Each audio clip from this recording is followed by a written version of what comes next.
Trong đầu tư không bao giờ là muộn anh chị ạ. Trong đầu tư không bao giờ là muộn. Nhớ nhá. Đấy, đây tôi lấy ví dụ như thế này. Hôm trước tôi có nói chuyện với rất là nhiều anh. Có những anh mà năm nay là năm mấy 60 tuổi rồi. Các anh ấy bảo là hơi tiếc, mà nếu như mà mình biết sớm thì mình đầu tư sớm thì nó tốt hơn. Nhưng thực ra bây giờ mới là tốt. Đấy, bây giờ mới là tốt. Đây này, các anh chị nhìn đây nhá. Đây tôi lấy ví dụ như này. Đây. Nếu như nhìn ở đồ thị lớn, đồ thị xa thì cái điểm nó rất xa như này. Đây.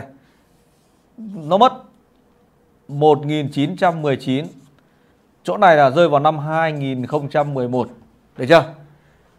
Và cái điểm từ bên này là cái chỗ 1833. Đây chỗ này này.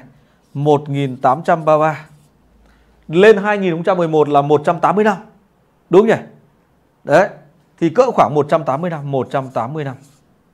Này. 180 năm để nó tăng trưởng là từ mấy đô la lên 1919 đô la. Được chưa? Sau đó nó lại mất 7 năm. Nó lang thang này. Đến tháng 8 năm 2018 là nó về ngưỡng 1160 đô la. Đấy. Từ đây đến đây là mất 7 năm nữa.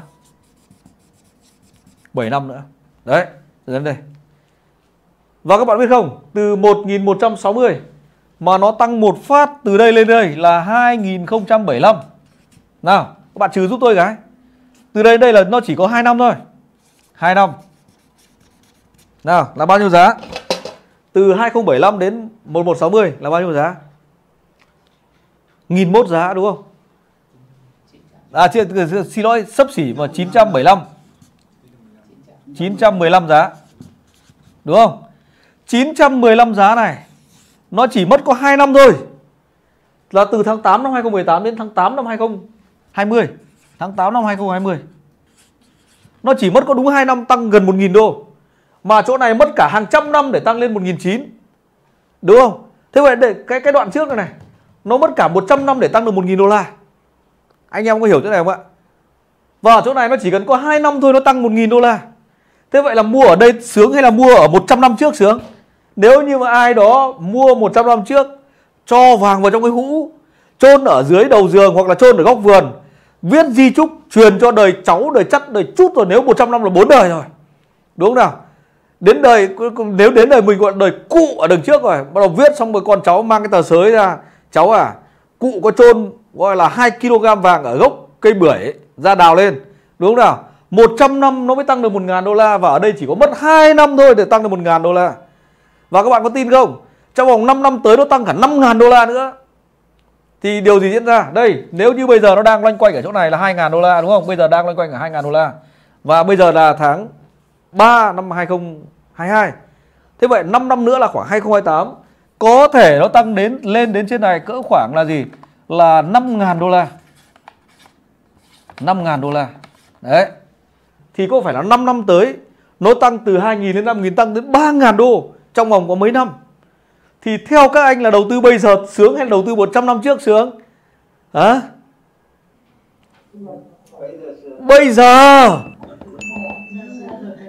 Đúng không nhỉ? Hôm trước là tôi có viết một bài trên Facebook là nếu như 20 năm trước, ý tôi muốn nói là thị trường chứng khoán Việt Nam, là nếu như mà được gọi là thời điểm mua tốt nhất là 20 năm trước, thì thời điểm tốt nhì là chính là bây giờ.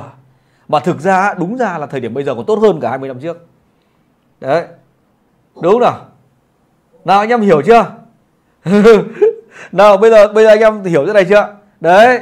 Cho nên là năm 2018 cũng có rất nhiều người nói rằng là giá như em gặp thầy trước cách đây 5 năm. Bảo không, gặp thầy trước cách đây 5 năm là vứt. Bởi vì 2018 gặp trước 5 năm là 2013.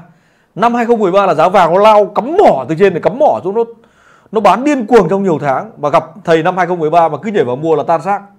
Được chưa? Đấy. Cho nên là 2018 thì nó lại là một cơ hội. Và bạn thấy không? Từ 2018 đến 2020 là nó tăng gần 1.000 đô la trong vòng có 2 năm rồi. Và cả 100 năm trước nó mới tăng được 1.000 đô la. Được chưa nào? Đấy, câu chuyện bắt đầu hay rồi đấy. Hả? Thế nào? Cho nên là trong đầu tư giá không bao giờ là quan trọng.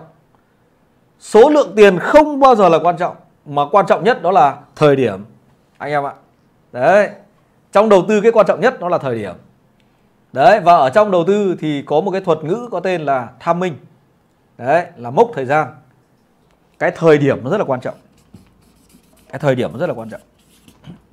Đấy, cái thời điểm cực kỳ quan trọng. Không, ở đây không có sớm, không bao giờ có muộn. Sớm chưa chắc đã tốt, mà muộn thì không phải là hết cơ hội. Đó, cho nên là chúng ta hãy nhớ điều như vậy nhé. Đấy, cho nên là khi mà chúng ta biết được ấy, thì chúng ta hoàn toàn có rất là nhiều cơ hội để chúng ta làm. Đây tôi chỉ lấy đơn giản này thôi. Thị trường cổ phiếu Việt Nam là có cái ngưỡng là 1.200 đô. À xin lỗi, 1.200 điểm chỉ số. Và nó kéo từ mãi từ 2001 cho đến 2007 thì nó đạt được cái ngưỡng cao là 1.200. Sau đó thị trường nó giảm xuống tận 600, 700, 500, bắt đầu đi ngang mãi cả một thập kỷ. Đi ngang cả một thập kỷ luôn, từ 2007 đến 2017 nó vẫn chưa về bờ.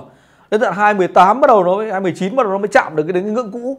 Và đến tận 2020 bắt đầu nó mới vượt qua được cái ngưỡng cũ. Là nó tạo một cái đỉnh mới, là bây giờ nó mới đang cái kỷ lục là đang vượt 1.500. Đấy.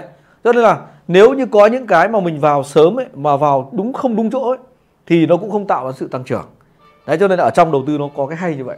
Nó là thời gian, cái mốc thời gian này, cái timing, thời điểm này. Đấy.